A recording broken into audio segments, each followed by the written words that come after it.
Selamat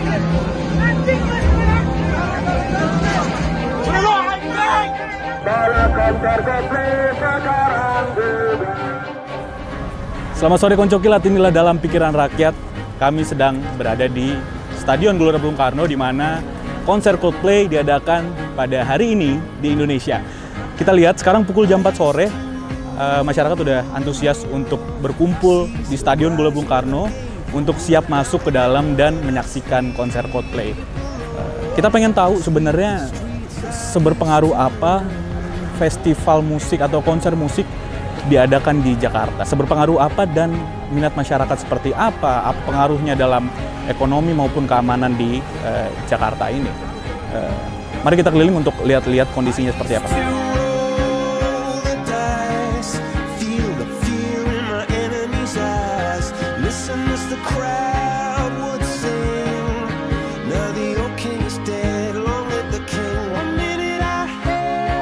Izin sebelumnya Pak nanya, gimana nih untuk Polri, persiapannya apa aja untuk dari sebelum konser dimulai, khususnya untuk hari ini, persiapannya apa aja yang udah disiapkan? Saya sebetulnya bukan kapasitas menjelaskan, tapi saya cuma memberikan informasi saja terkait pengamanan musik Coldplay di GBK.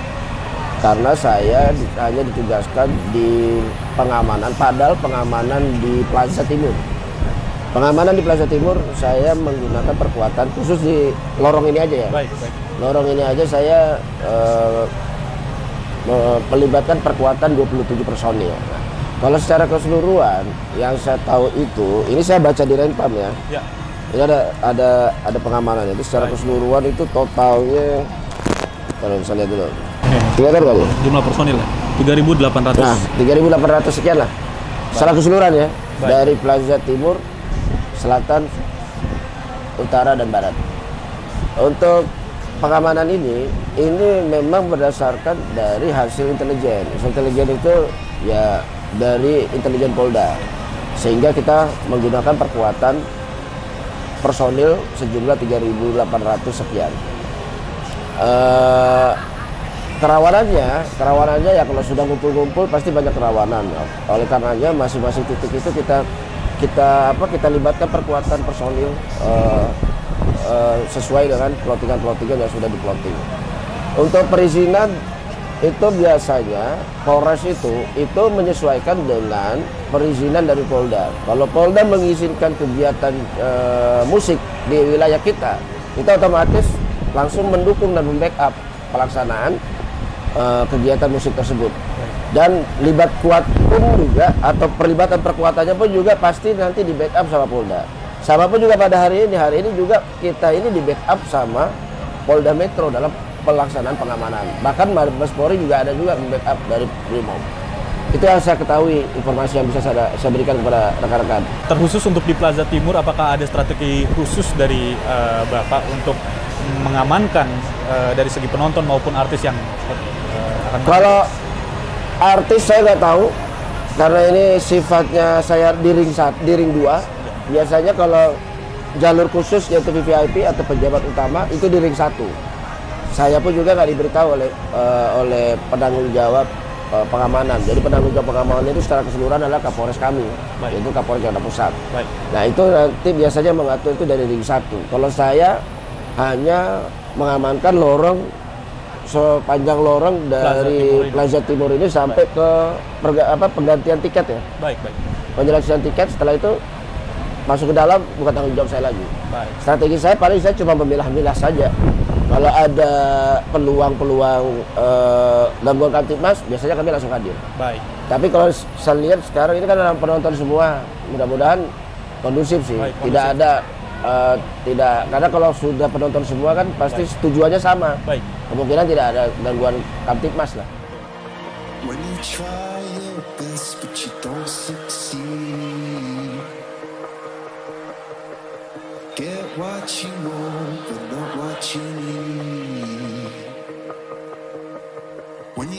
Konco Kilat, sekarang saya sudah berada di depan tempat penukaran tiket dan tempat antriannya.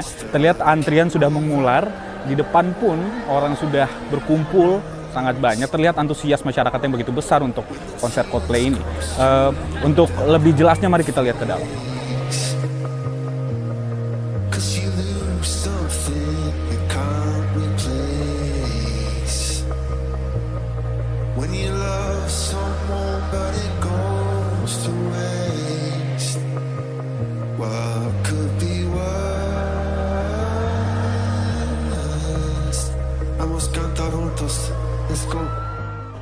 Ini gong nih, emang rezeki gue nih. Gue nggak ngewar, gue nggak beli, tiba-tiba gue di kontak Hamin 1, mau tiket gratis apa enggak? Sorry, tapi lu udah suka banget sama Coldplay sebelumnya? Atau emang FOMO-FOMO aja nih? Jadi nyokap gue udah meninggal, jadi ada satu lagu yang nyokap gue selalu dengerin. Apa, Viva La Vida. Viva La Vida. Nah itu lagu kesukaan nyokap, jadi gue tiba-tiba pas ada konsernya nonton pengen tahu gitu. Pengen tahu Coldplay sama kayak biar gimana. Ada konten aja, biar FYP aja ya. Betul. Lumayan, iya. Oh iya, ada teman gue yang ketipu juga ya. Bukan ratusan juta lagi, tapi miliaran. Miliaran. Pengen tahu ya sebenarnya Coldplay ini udah beli tiket dari lama apa baru nyari nih sebenarnya nih? Sebenarnya udah lama. Cuma dijual. Terus tadi tuh kayak nonton aja deh. Nonton aja. Iya, akhirnya datang lagi. Suka sama Coldplay. Suka banget dari SMA sih. Dari zaman SMA. Tadi dapat akhirnya dari calo. Dari teman. Oh, dari teman. Nonton. Oh, tapi jual harga standar lah ya. Dilebihin dikit sih. Lebih dikit ya.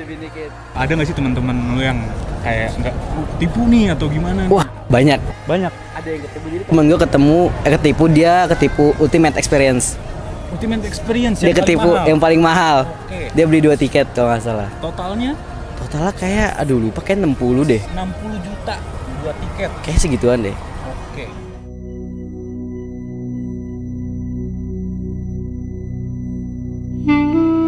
Saya sekarang berada tepat di awal pintu masuk Plaza Timur untuk tiket tipe festival, tapi saya niatnya ingin mewawancara salah satu panitia dari acara ini, dari konser Coldplay ini, tapi saya tidak menemukan satupun panitia yang bisa untuk saya ajak wawancara. Yang saya lihat hanya crowd control yang berjaga di sini.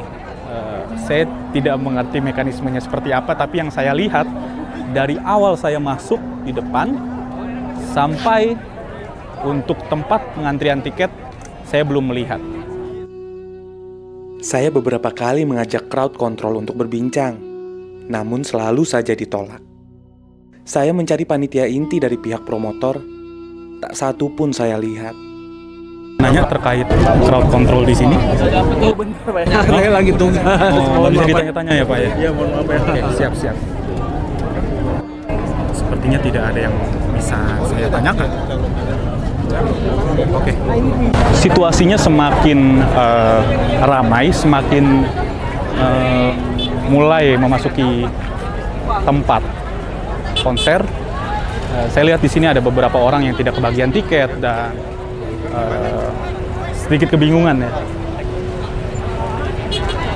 Mungkin ini salah satu faktornya adalah orang-orang banyak mencari tiket melalui calo. Kerap kali terjadi penipuan antar calo dan pembeli. Ada beberapa orang yang terlihat terduduk, belum tahu mengenai nasibnya pada malam ini, apakah akan menonton Coldplay di Jakarta atau tidak.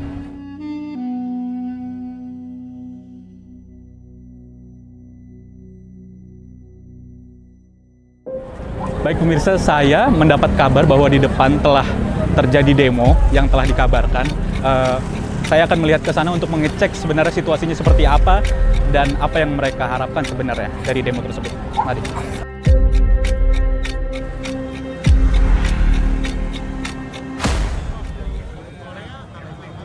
Baik, kami sekarang berada tepat di depan daerah Stadion Utama Gelora Bung Karno. Kami sudah melihat kemacetan yang luar biasa menuju dimulainya acara. Bisa dilihat sangat padat. Tapi saya melihat masih tetap kondusif. Padat yang sewajarnya memang setiap ada konser di daerah Stadion Utama Gelora Bung Karno ini memang seperti ini. saya mendengar bahwa ada demo di depan Stadion Utama Gelora Bung Karno. Itu mengapa saya datang ke sini menghampiri. Tapi ternyata yang saya dapat infonya demonya sudah selesai. Dan saya dapat info lagi demonya bergeser ke arah gedung DPR. Apa sih?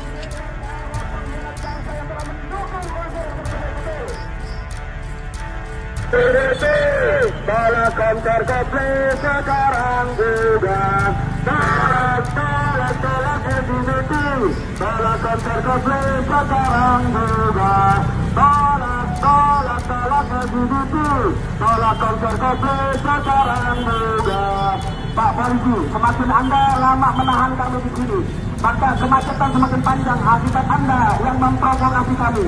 Kami juga ada izin dan pemberitahuan ke Polda Metro Jaya, dan kami sudah mendapatkan tempat, dan kami sudah mengumpulkan kepada mereka ada tempat kami adalah di Jalan Asia Afrika, betul? Dan surat pemberitaan viral. Oleh karena itu jangan Anda menghalang kami. Justru kalau Anda menghalang kami, Anda telah melawan undang-undang. Anda berpengkhianat bangsa dan negara. Anda jelas-jelas menjadi pelindung daripada LGBT.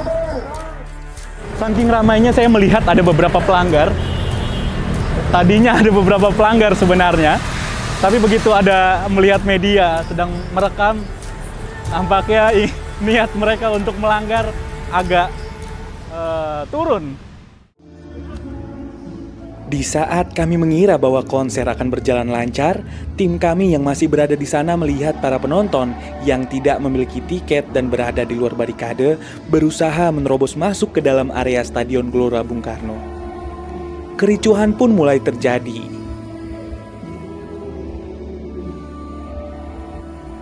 Bukan tanpa alasan, para penonton merasa kecewa karena tertipu oleh banyak calo yang menawarkan tiket palsu atau melakukan penjualan tiket, padahal si calo tidak memiliki tiket sama sekali.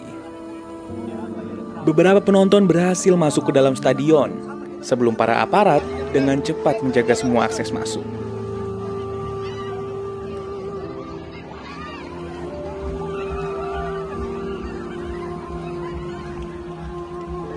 Dari info yang kami dapatkan melalui akun Twitter @Indomile, seorang berinisial GD yang diduga melakukan penipuan tiket Coldplay sebelumnya juga menjual berbagai tiket konser. Namun di titik inilah ia menipu begitu banyaknya pelanggan yang sudah percaya kepadanya. Ia mengaku mendapatkan tiket komplement dari para promotor sehingga ia dapat menjual kembali. Dari akun Twitter @natnisdan, ia juga mengatakan merasakan kejanggalan. Ia membeli tiket di web resmi. Namun ketika ia datang, panitia mengatakan gelang yang menjadi syarat untuk masuk ke venue acara telah habis. Anehnya, panitia tampak tidak berusaha mencari solusi. Ia akhirnya bisa masuk ketika sisa waktu acara hanya 20 menit saja.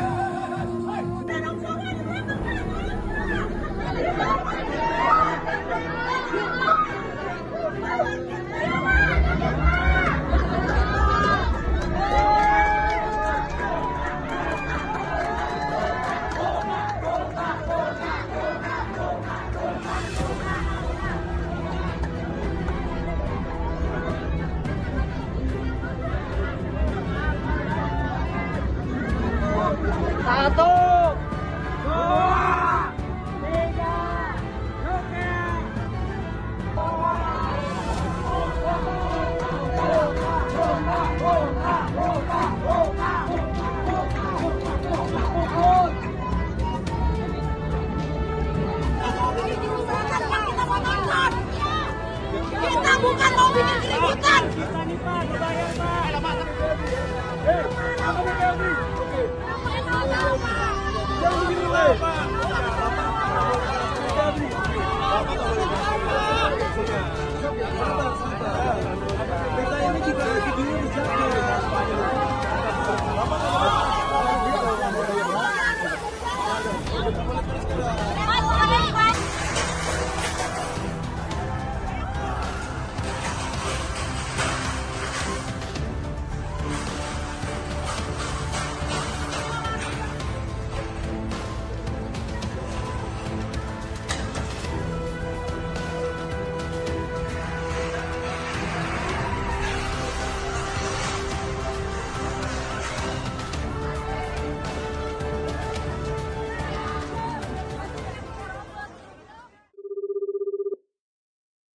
Sehari setelah acara, kami mendapat kontak salah satu korban penipuan tiket GD.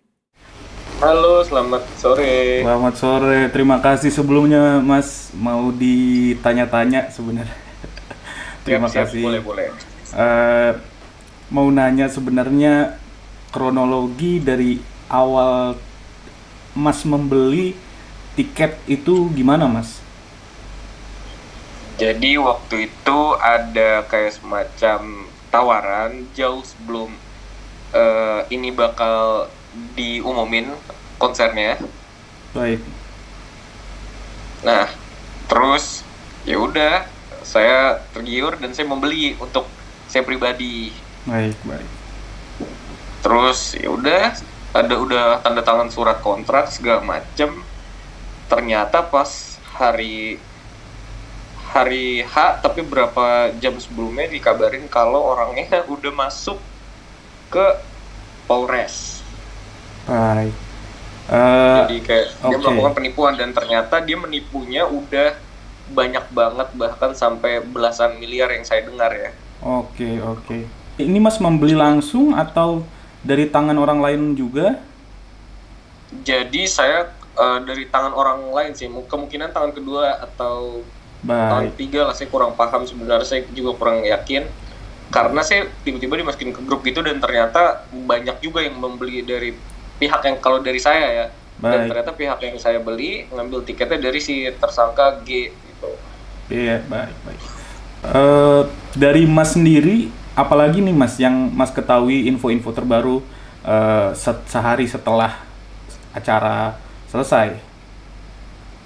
Ya, yang saya tahu sih ternyata ada banyak reseller juga ya Mas dari pihak G ini, yang kemarin saya sempat waktu di konser nanya-nanya kayak banyak yang menyebut si G ini ternyata banyak banget korbannya Mas, dan bahkan ada yang reseller juga, dan yang reseller itu tiketnya kurang lebih yang dijual bisa puluhan malah.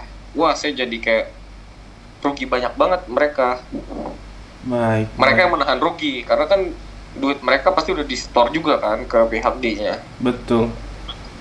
Terkait GD sendiri, apakah GD memang sebenarnya siapa sosok GD sehingga mempunyai power begitu besarnya untuk memiliki tiket segitu banyaknya, Mas? Gimana ya? Saya sebenarnya kurang paham juga Mas untuk pola kerjanya karena saya pun nggak langsung direct ke si G-nya nih. Saya juga baru tahu belakangan ini. Baik. Baru banget, bukan belakangan ini, bahkan pas hari H itu. Baik. Oh, ternyata si masternya ini si G ini. Jadi ya gitulah, ternyata ada yang simpang siur lah Mas, ada yang masalah dia katanya kenal orang dalam, ada yang ternyata dia cuman menjual tiket bayangan. Yang saya sering dengar sih malah dia menjual tiket bayangan. Berarti tiketnya sebenarnya tidak ada? Tiketnya tidak ada. Oke. Kalau dari yang kemarin saya dengar orang-orang sekitar saya sih seperti itu. Terima kasih sudah mau meluangkan waktunya Mas untuk berbincang dengan saya. Semoga masalahnya cepat terselesaikan dan ketemu titik terang lah Mas. Terima kasih Mas. Siap Mas. Terima kasih Mas Audi. Ya. Inilah kenyataannya. Tanpa menutup mata, calo kerap kali menjadi momok bagi para penikmat konser. Beribu upaya telah dilakukan agar penonton tidak membeli tiket selain di tempat resmi. Tapi calo punya sejuta cara agar antusiasme masyarakat bisa menjadi pundi.